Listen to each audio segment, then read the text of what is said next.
Selamat malam sahabat GPIB. Bersyukur kita boleh ada di dalam Night Call GPIB di hari ini. Bersama-sama kita akan membaca dan merenungkan kebenaran firman Tuhan. Mari sahabat GPIB, kita satu di dalam doa. Berkati kami Tuhan, urapi kami, mampukan kami. Agar firman boleh kami sambut, kami baca, kami renungkan, kami mengerti. Bahkan kuatkan kami Tuhan, agar kami mau dan mampu melakukan firman-Mu dalam hidup kami setiap hari. Amin. Sahabat GPIB, firman Tuhan kita di malam hari ini terambil di dalam Kisah Para Rasul pasalnya yang ke-8. Ayat 18 sampai dengan ayatnya yang ke-24. Begini firman Tuhan. Ketika Simon melihat bahwa pemberian Roh Kudus terjadi oleh karena rasul-rasul itu menumpangkan tangannya, ia menawarkan uang kepada mereka serta berkata, "Berikanlah juga kepadaku kuasa itu, supaya jika aku menumpangkan tanganku di atas seseorang, ia boleh menerima Roh Kudus." Tetapi Petrus berkata kepadanya, "Binasalah kiranya uangmu itu bersama dengan engkau, karena engkau menyangka bahwa engkau dapat membeli karunia Allah dengan uang. Tidak ada bagian atau hakmu dalam perkara ini, sebab hatimu tidak lurus di hadapan Allah. Jadi bertobatlah dari kejahatanmu ini dan berdoalah kepada Tuhan, supaya ia mengampuni niat hatimu ini. Sebab kulihat bahwa hatimu telah seperti empedu yang pahit dan terjerat dalam kejahatan." Jawab Simon, "Hendaklah kamu berdoa untuk aku kepada Tuhan, supaya kepadaku jangan kiranya terjadi segala apa yang telah kamu katakan itu." Demikianlah pembacaan firman Tuhan, terpujilah Kristus. Haleluya. Sahabat GPIB yang terkasih, Simon sang penyihir, biasa disebut seperti itu, adalah salah satu dari sekian banyak orang di Samaria yang memberi diri mereka untuk dibaptis. Orang-orang banyak di Samaria memberi diri mereka untuk dibaptis setelah mendengarkan pengajaran yang disampaikan oleh Filipus. Setelah banyak orang menjadi pengikut Kristus di Samaria, maka Petrus dan Yohanes pun datang ke sana. Petrus dan Yohanes membantu Filipus di dalam pekabaran Injil di Samaria. Petrus dan Yohanes dikatakan menumpangkan tangan mereka dan memberi orang-orang di Samaria Roh Kudus. Ketika Simon melihat hal itu, maka Simon tertarik untuk memiliki karunia yang sama seperti yang dimiliki oleh Petrus. Simon ingin agar dirinya juga bisa menumpangkan tangan bagi orang banyak, dan orang banyak itu juga menerima Roh. Oleh karena itulah Simon dengan penuh percaya diri datang kepada Petrus. Simon meminta kuasa itu kepada Petrus. Bahkan Simon menawarkan sejumlah uang kepada Petrus sebagai pengganti daripada karunia itu. Mendengar permintaan Simon ini, maka Petrus pun menasihatkan Simon. Petrus menasihatkan Simon bahwa karunia atau pemberian Roh Kudus ini bukanlah sesuatu yang bisa diperjualbelikan sama seperti barang-barang yang lain.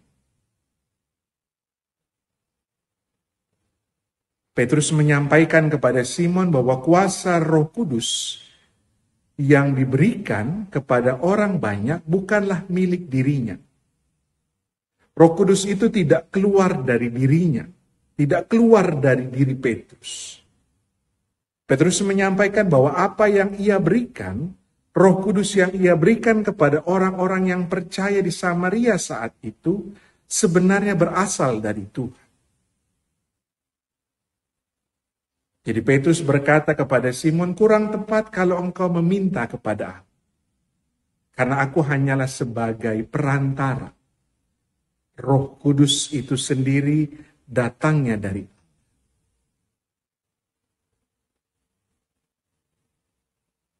Kenapa tiba-tiba Simon mau untuk melakukan hal itu? Kenapa secara mengejutkan Simon menawarkan sejumlah uang kepada Petrus untuk memiliki karunia yang sama seperti Petrus? Kita bisa menduga bahwa ketika Simon percaya kepada Kristus atau memberi dirinya dibaptis, ia belum sungguh-sungguh percaya kepada Kristus. Mungkin pada saat itu Simon hanya terpesona oleh pengajaran luar biasa yang disampaikan oleh Filipus.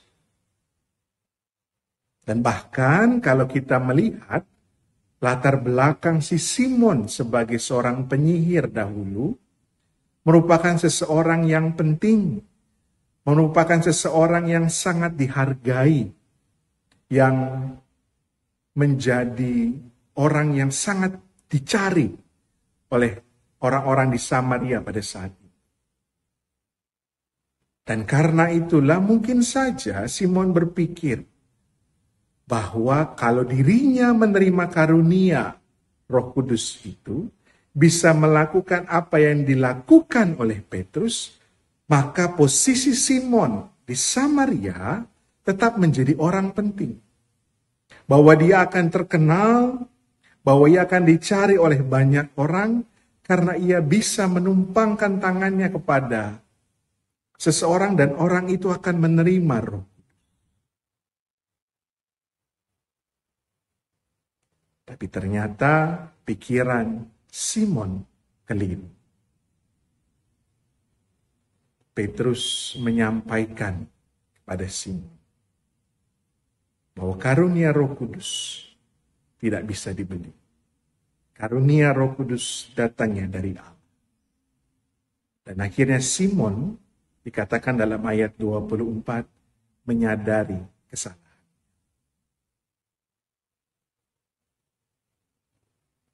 Dari kisah ini, sahabat GPIB, kita diajak kembali untuk merenungkan kembali peristiwa Pentakosta. Bahwa melalui Pentakosta kita bersyukur kita punya Roh Kudus. Kita menerima karunia, anugerah Roh Kudus. Dan kita percaya juga bahwa dalam diri kita, Roh Kudus itu bekerja dengan luar biasa. Pekerjaan Roh Kudus dalam diri kita bukan selalu soal hal-hal yang besar. Karunia Roh Kudus tidak hanya soal bicara mujizat, bicara soal melakukan penyembuhan, cakap dalam mengajar, cakap dalam berbicara. Karunia Roh Kudus yang ada dalam diri kita, salah satunya adalah kemampuan kita untuk merendahkan hati kita. Jadi kerendahan hati adalah salah satu karunia Roh. Dan kita bisa melihat itu terjadi dalam diri Simon. Memang sahabat GPIB kita tidak menemukan dalam pembacaan kita, apakah pada akhirnya Petrus menumpangkan tangannya atas Simon. Kita tidak diberitahu apakah pada akhirnya Simon menerima karunia Roh Kudus. Tapi saya berpikir bahwa ketika Simon sedang bercakap-cakap, sedang berbicara dengan Petrus, maka disitulah Roh Kudus sudah dianugerahkan bagi Simon.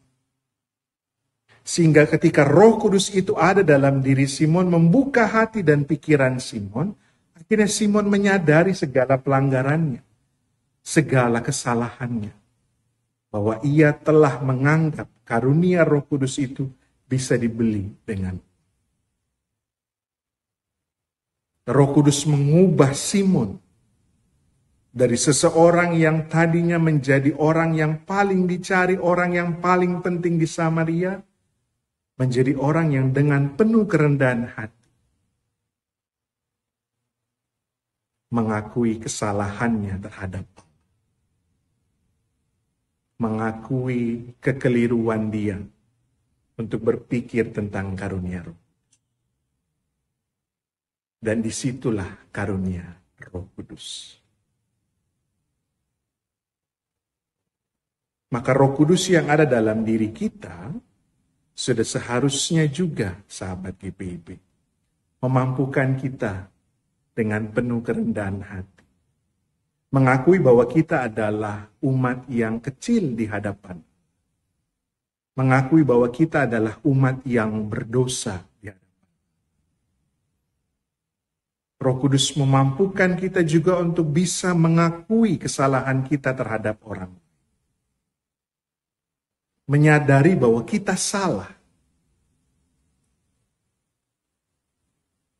Dan memohon ampun, memohon maaf akan segala kesalahan dan pelanggaran.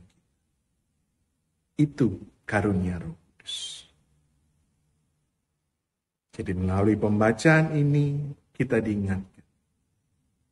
Kuasa Roh Kudus dalam diri kita. Salah satu bentuknya adalah kita dimampukan dengan penuh kerendahan hati mengakui segala kesalahan dan pelanggaran kita di hadapan Allah maupun segala pelanggaran dan kesalahan kita terhadap sesama. Itu firman Tuhan bagi kita. Tuhan memberkati firman-Nya dan memberkati kita sekalian. Amin. Mari berdoa. Terima kasih Tuhan sudah menuntun, memimpin kehidupan kami di hari ini. Terima kasih Tuhan akan segala karunia, akan segala berkat yang Tuhan berikan dan yang boleh kami terima.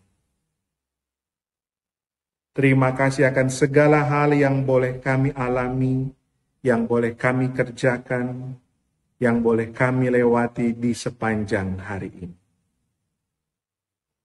Ketika kami akan beristirahat di malam hari ini ya Tuhan, kami percaya Tuhan yang tetap akan menjaga dan melindungi kami. Tuhan yang bersama-sama dengan kami dalam istirahat malam kami. Sehingga kami boleh beristirahat dengan baik, kami boleh kembali diberkati oleh Tuhan, sehingga di hari depan, di hari yang baru nanti, kami boleh Tuhan izinkan ada di hari yang baru, dengan segala kekuatan yang baru, dengan segala pengharapan yang baru, untuk siap menjelang hari esok, hari baru, yang dengan berkat Tuhan yang baru, sudah disiapkan bagi kami. Terima kasih ya Tuhan. Kami juga mengaku ya Allah Bapa akan segala kesalahan dan pelanggaran. Ampunkan kami ya Tuhan. Kesalahan dan pelanggaran dalam pikiran kami, dalam sikap kami, dalam perkataan kami. Kiranya kami boleh layak menerima kasih karunia-Mu. Dan biarlah ketika kami boleh menerima karunia pengampunan itu boleh mengubah diri kami. Itu boleh menjadi semangat bagi kami untuk terus menjadikan diri ini sebagai umat-Mu yang lebih baik lagi dari hari ke hari. Terima kasih ya Tuhan. Inilah segala ungkapan syukur dan doa kami.